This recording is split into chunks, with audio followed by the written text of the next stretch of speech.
Rocky talked about the Milwaukee 7 Regional Strategic Plan, and we identified through that plan really where we're strong as a community.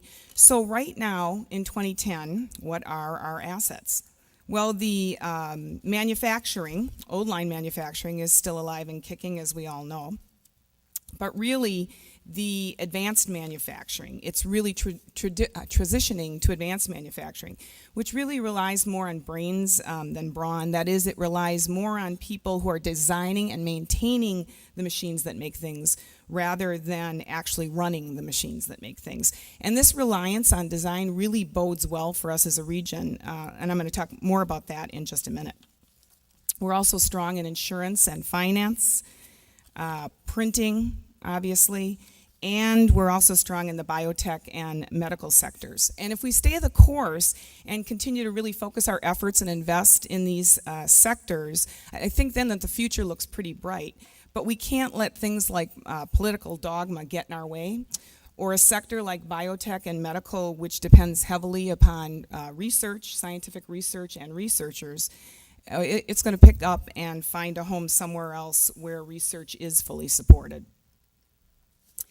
Now, we also know that there are some emerging markets. You just heard about one of them, that environmental technology and innovation. We need to continue to support these sectors as well, including taking advantage of the federal push currently underway to grow this sector. We also know that there are uncovering some other areas of strength in our region, such as the water industry, which you all know about, which is really putting Milwaukee on an international map and creating a stronger sector of our local economy now and for the future. Another area where we're strong, but perhaps we don't know it, is in the creative industry. In the Milwaukee region, this industry comprises almost 67,000 jobs. It accounts for $2 billion in wages and makes up 4% of all regional jobs, which is proportionally higher than in the entire state of Wisconsin or in the U.S. You can see the definition here of the creative industries, which isn't about creative process. Everybody can be creative. It's really about creative outcomes. This sector includes for-profit creative businesses, nonprofit arts and cultural organizations, as well as individual creatives. For example, architecture firms and theater groups, printing companies and musicians, product and industrial design companies and artists, just to name a few.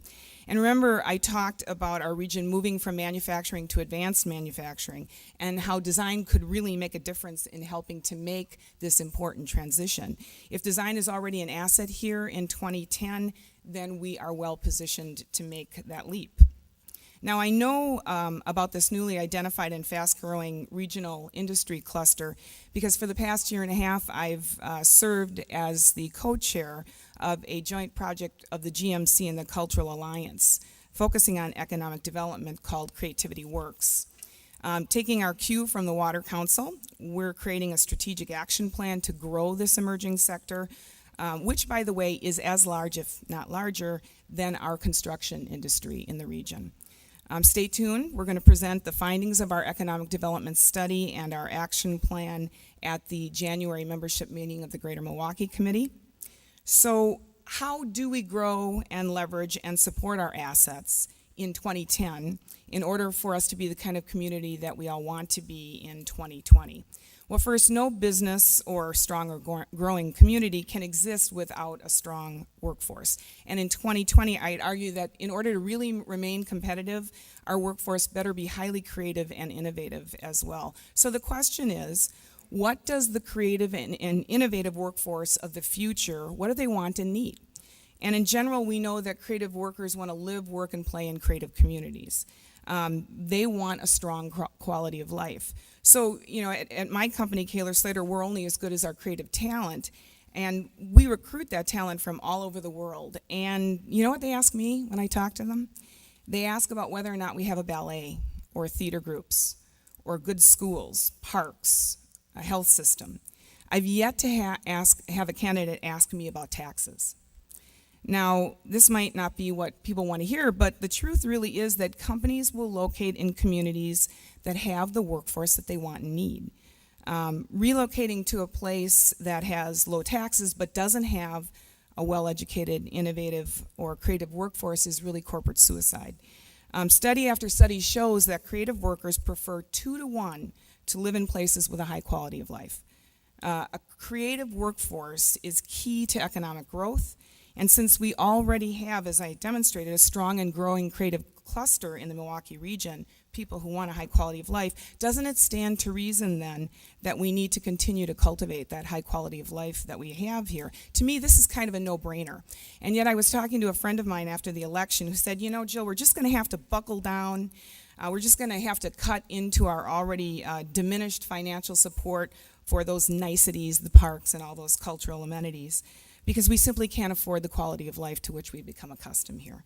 And my response is we can't afford not to invest in the quality of life unless we want to become another Fargo or Buffalo. So if the future workforce, the lifeblood of all of our businesses, current and future, if they want to live in communities with a high quality of life, and if we don't have it here, they're going to go elsewhere to find it. So we hear a lot today about how we need to run government more like a business, but all of us who run businesses, all of you in this room, you know that you can't cut your way to success. You know that you need a vision, and you know that you need to invest in it, as Rocky mentioned. So we need to get busy right now, deciding what kind of investments we want to make right now to be the kind of community we want to be in 2020.